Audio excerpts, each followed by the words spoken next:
नमस्कार। खबरों की दुनिया में हर खबर है खास, लेकिन जिन खबरों ने बटोरी है सुर्खियां, ऐसी ही खबरों को समेटकर हाजिर है हम। मैं हूं तृप्ति झा। शुरुआत करेंगे बड़ी खबरों के साथ। देखिए ये खास रिपोर्ट। भागलपुर पुलिस ने बड़ी घटना को होने से रोक लिया है। गुप्त सूचना के आधार पर अपराध की योजना बना रहे अपराधियों को खदेड़कर 9 जिंदा बम और 2 देशी कट्टा बरामद किया है। फिलहाल अपराधी भागने में सफल रहा। वहीं अपराधियों को पकड़ने के लिए पुलिस ने टीम का गठन किया है, जो लगातार छापेमारी कर रही है। लखीसराय जिले के नगर परिषद के समक्ष राशन कार्ड से वंचित महिलाओं में आज फिर से आक्रोश देखने को मिला। राशन कार्ड से वंचित कई महिलाओं और कई वार्ड पार्षदों ने आज दूसरे दिन भी कार्यपालक पदाधिकारी का घेराव किया और वहीं धरने पर बैठ गए।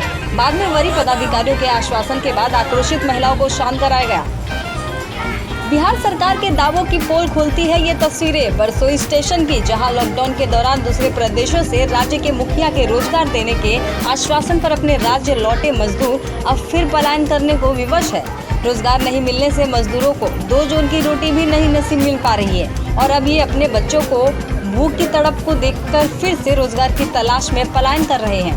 मजदूरों का कहना है कि मुख्यमंत्री के आश्वासन पर आ तो गए, मगर यहाँ आके खुद को ठगा हुआ महसूस कर रहे हैं। हमें कोई रोजगार नहीं मिल रहा है, जिससे कई दिन तक परिवार सहित भूखे सोना पड़ता है और अब अपने बच्चों को भूख की तड़प देखते हुए नहीं देखा जा रहा है। इस वजह से हम लोग इस महामारी में भी दूसरे प्रदेशों में रोजगार की तलाश में जा रहे हैं। इलाके में बढ़ते वाहन लूट की घटनाओं से हलकान मोकामा पुलिस ने बाढ़ एएसपी के निर्देश पर अभियान चलाकर अंतर्राज्यीय वाहन लुटेरा गिरोह का उद्यम कर लिए हैं। इस गिरोह का तार झारखंड तक फैला हुआ था।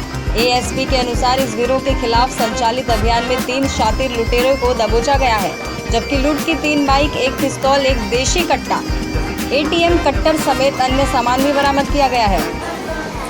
अररिया आरएस थाना क्षेत्र के रजोखर फाटक टोला के पास पेमाधार में डूबने से 3 बच्चियों की मौत हो गई है, जिसके बाद पूरे गांव में मातम छा गया है।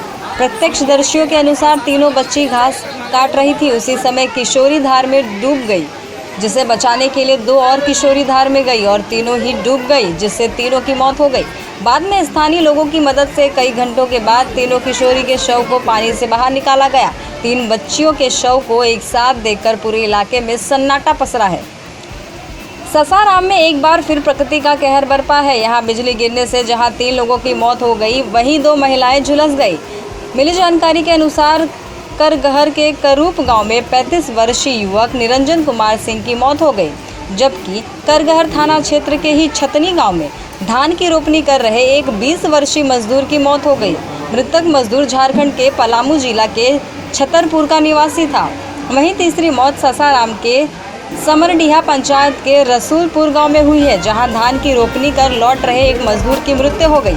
वहीं 2 अन्य महिलाएं गंभीर रूप से झुलस गई हैं। वहीं सीमांचल सहित बिहार की तमाम अहम खबरों को जानने के लिए सब्सक्राइब करें हमारा YouTube चैनल सीमांचल की आवाज़।